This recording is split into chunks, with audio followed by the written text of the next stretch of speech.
Hoje, o STF é a principal ameaça à democracia no Brasil para a maioria dos brasileiros. Mas ao que consta, o Marco Rubio, já deu o despacho dele, já estaria na mesa do presidente Trump para a aplicação dessas sanções e que sim, terão impactos e muito fortes aqui no Alexandre de Moraes. Não no Brasil, pelo menos não por enquanto, né? Mas em princípio, no ministro Alexandre de Moraes. Sejam bem-vindos, o meu nome é Bruno, deixe o seu like e inscreva-se no canal.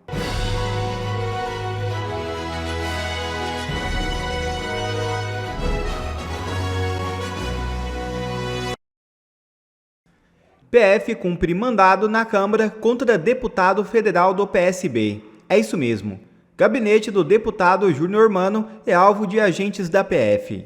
A Polícia Federal deflagrou na manhã desta terça-feira uma operação que apura um esquema de fraudes e desvio de recursos públicos no estado do Ceará. Um dos alvos das diligências é o gabinete do deputado federal Júnior Mano do PSB, na Câmara dos Deputados em Brasília.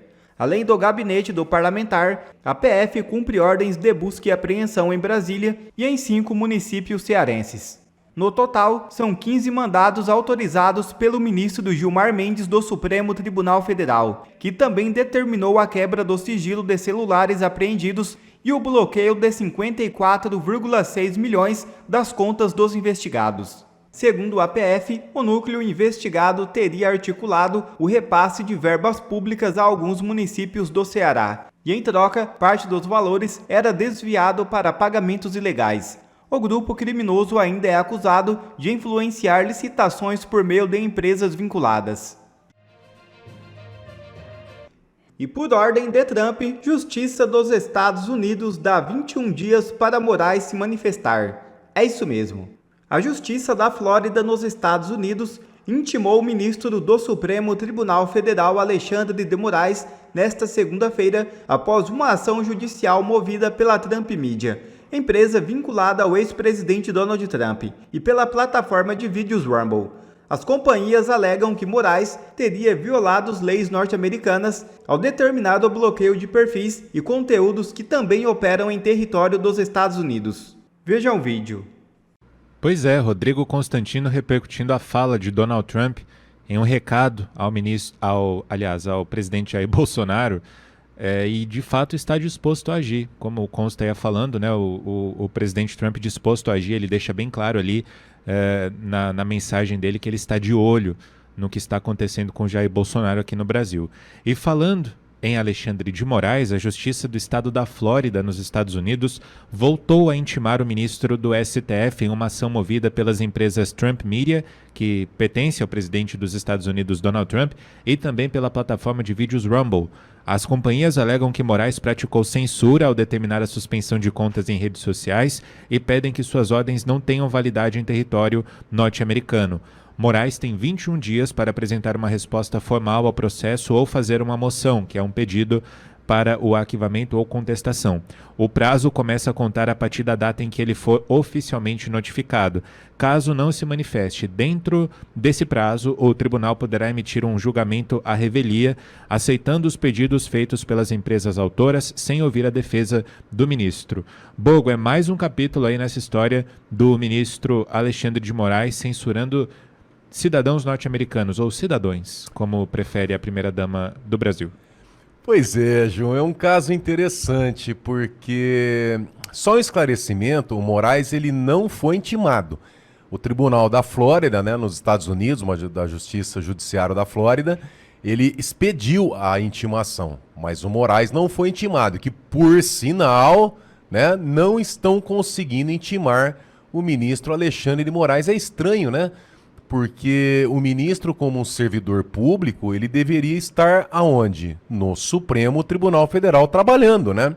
Enfim, acho que não tem muita dificuldade em encontrar o ministro numa sessão pública, no plenário, no pleno, ou na primeira turma, por exemplo, vai começar a ouvir, a primeira turma ouvir as testemunhas dos acusados, né, na ação do golpe, né? Agora, acho que seria fácil, né, intimar o ministro Alexandre de Moraes, mas, para todos os efeitos, ele não está sendo intimado. Agora, eu fico pensando o seguinte, o ministro Alexandre de Moraes, ele trata o Paulo Figueiredo como foragido. O Paulo Figueiredo está há 10 anos nos Estados Unidos, tem o visto americano, situação dele legalizada, residência fixa nos Estados Unidos, e o judiciário brasileiro conhece o endereço do Paulo Figueiredo. E mesmo assim, o Alexandre de Moraes, ao invés de expedir uma carta rogatória para citar o Paulo Figueiredo nos Estados Unidos, ele não. Ele acaba tratando o Paulo Figueiredo como foragido. Tá, vamos trocar então a situação. O ministro Alexandre de Moraes está no Brasil, mas a justiça americana está tentando intimá-lo e não consegue achá-lo. Será que o Paulo Figueiredo pode chamar o ministro Alexandre de Moraes também de foragido? Porque a situação se equivale, né? Tem os meios legais. Outra situação, será que o juízo da Flórida poderia entender que o Alexandre de Moraes já está intimado pelo fato dele ter ciência pelas redes sociais e pela imprensa que existe esse processo contra ele nos Estados Unidos? Juridicamente não, né?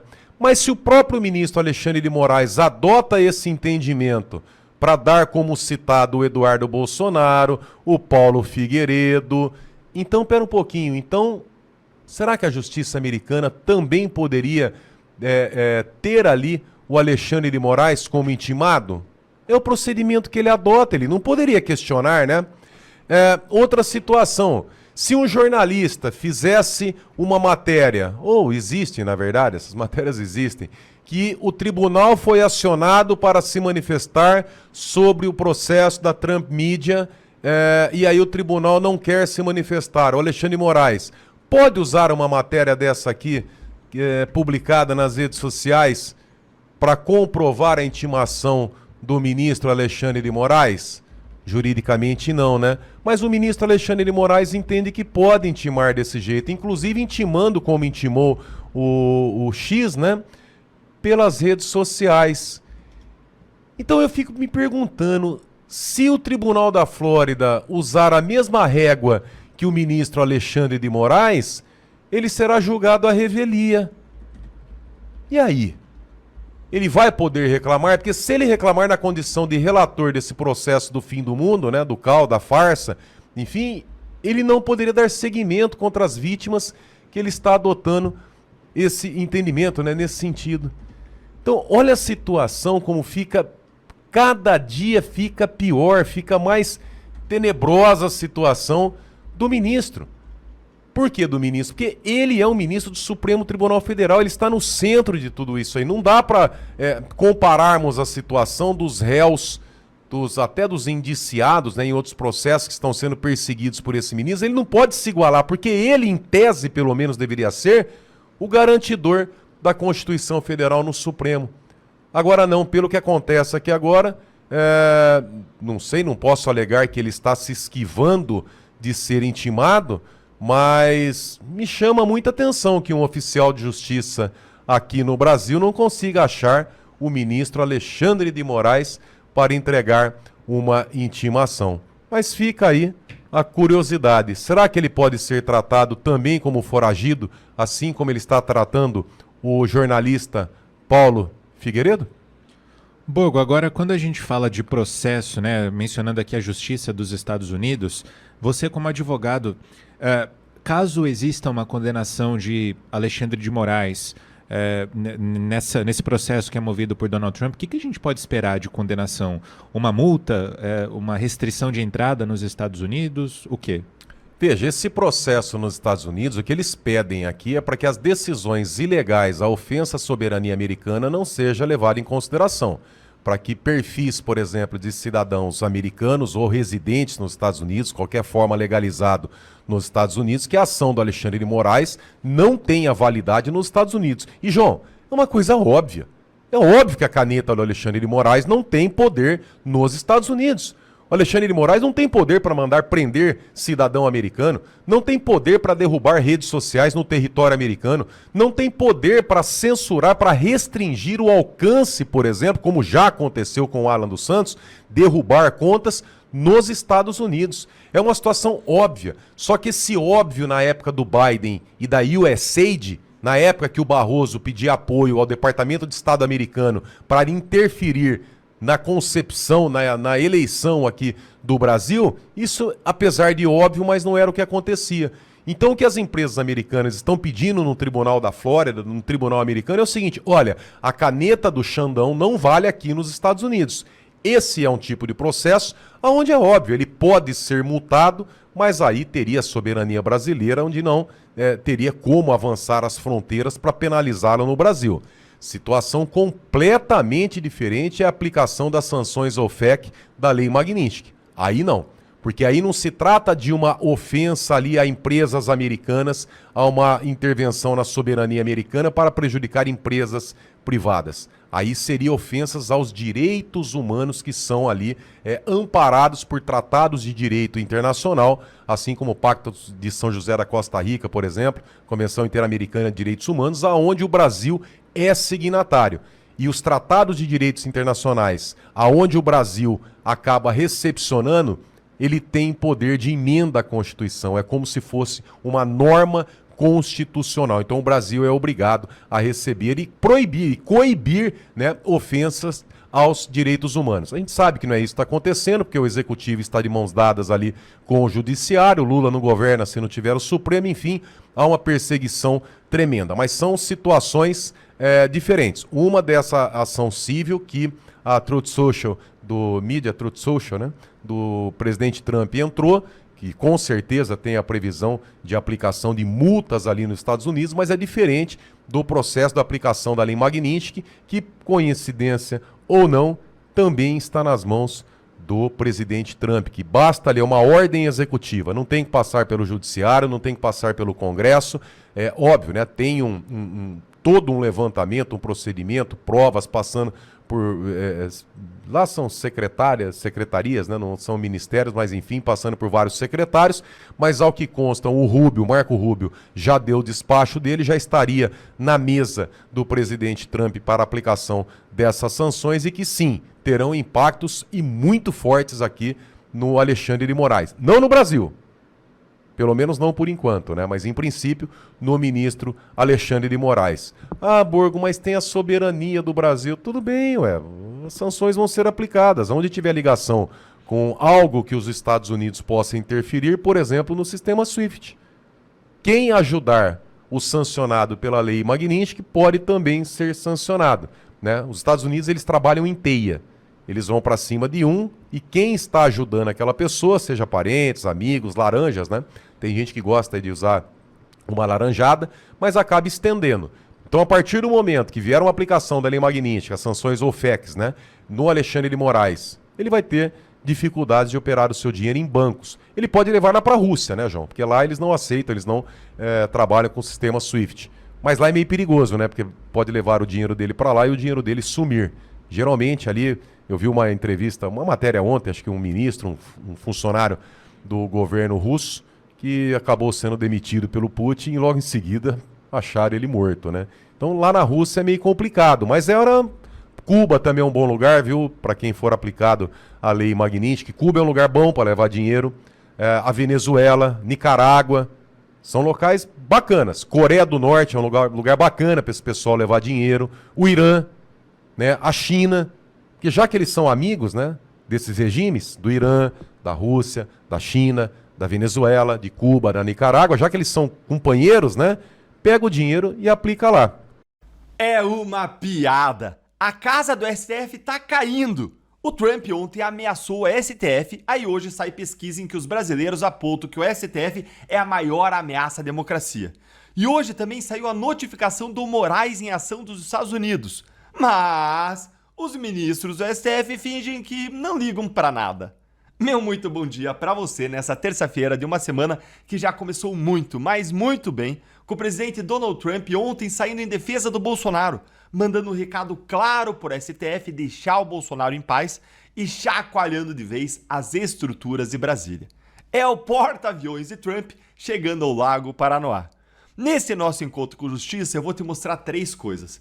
Primeiro, eu vou mostrar para você como que a casa tá caindo pro STF com notícias fresquinhas de ontem e de hoje.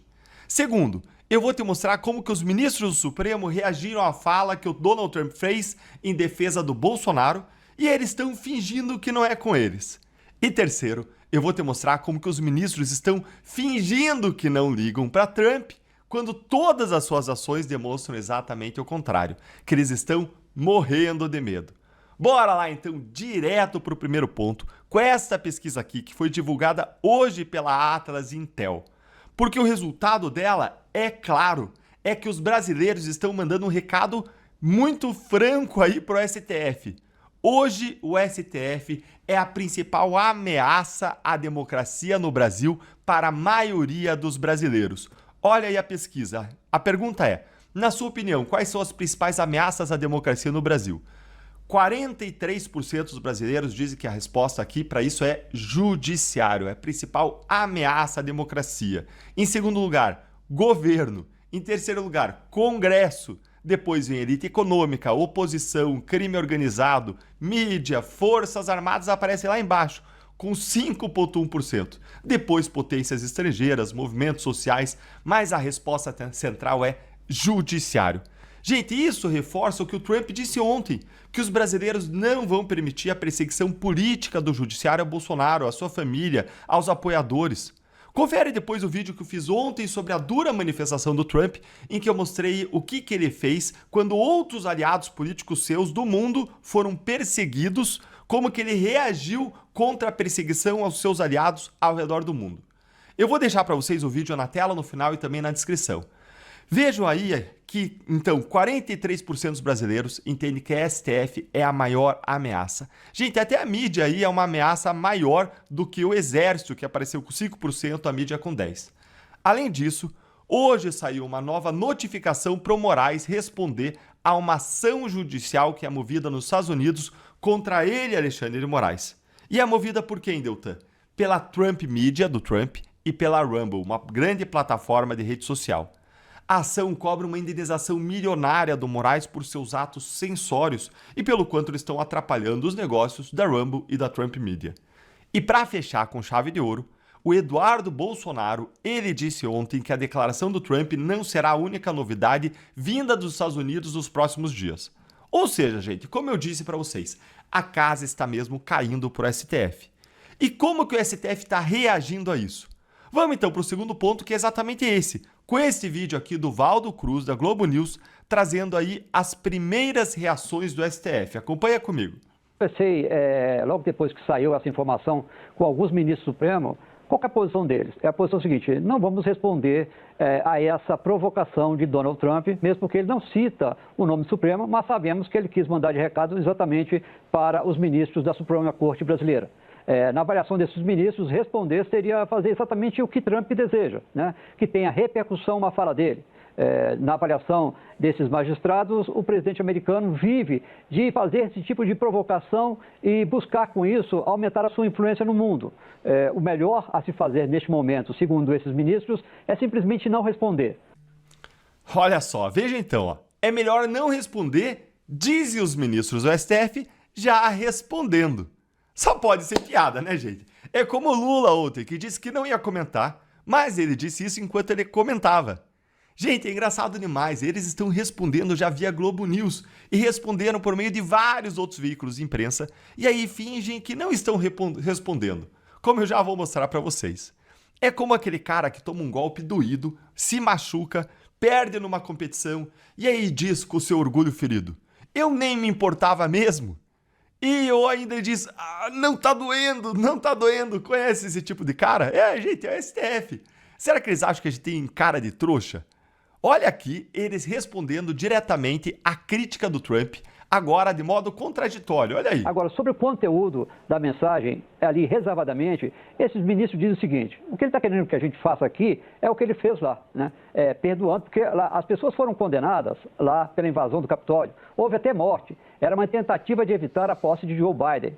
E as pessoas foram condenadas. Depois que ele assumiu, ele perdoou a todos que participaram daquela baderna, daquela confusão que aconteceu em Washington. Aqui no Brasil, os ministros estão destacando, está seguindo o curso da justiça. Opa, chama o VAR, seguindo o curso da justiça? Mentira, né, gente? Tá seguindo o curso da injustiça. O STF viola a Constituição e as leis brasileiras todos os dias com os julgamentos do 8 de janeiro e da trama do golpe. Mas bora lá, que tem uma fala inacreditável agora que eu não pude deixar de trazer para vocês. Olha aí. Todos os brasileiros assistiram o que aconteceu aqui no país. Toda uma tentativa de tramar contra o nosso sistema eleitoral, contra o nosso Estado Democrático de Direito. E o que está no Supremo é o julgamento do que aconteceu. Se Bolsonaro for inocente, vai ser inocentado. Se ele for culpado, ele vai ser condenado. É sério, Valdo Cruz? É sério isso? Você tá de brincadeira, né? Se for inocente, ele vai ser inocentado? E só se for o culpado que ele vai ser condenado? Gente, eu não vou nem responder isso, vou deixar aí vocês respondendo aí nos comentários. Manda sua resposta aí, educada, pro Valdo Cruz. E por aí vai, gente. O Valdo vai trazendo aí nesse vídeo, em seguida, mais comentários e análises dos mesmos ministros que disseram que não iam comentar, mas comentando. E agora, bora pro último ponto pra gente ver, pra você ver, todas as vezes em que os ministros do STF responderam ao Donald Trump fingindo não responder. E vou te mostrar só ontem as vezes que eles responderam, e mais, fingindo que eles não estão nem com medo e que a fala do presidente americano não tem consequência nenhuma. Como se a fala do homem mais poderoso do mundo não tivesse consequência nenhuma. Dá uma olhadinha aqui, ó, na bela migalha no jornal O Globo. A reação do STF ao post de Trump em defesa do Bolsonaro. Folha de São Paulo. Ministros do STF minimizam post de Trump sobre Bolsonaro e descartam resposta. Na CNN. Olha aí, ministros do STF evitam rebater críticas de Trump a julgamento de Bolsonaro. Saiu até em blog, ó. Até para blog eles se dignaram a dar resposta. Blog Brasil 247. Aquele que se somar os números dá 13, sabe por quê, né? Pressão de Trump não muda absolutamente nada no julgamento de Bolsonaro, garantem ministros do STF. Gente, tudo isso só ontem. Olha quanto comentário para dizer que não iam comentar porque não era importante, a ponto de responder até para blog. Por que será que eles se deram o trabalho de sair dizendo para tantos veículos e outros que eu não mostrei aqui, que eles não iam comentar, hein? Por que eles se deram todo esse trabalho? Ministros, nós estamos vendo mesmo que vocês não estão nem um pouquinho preocupados.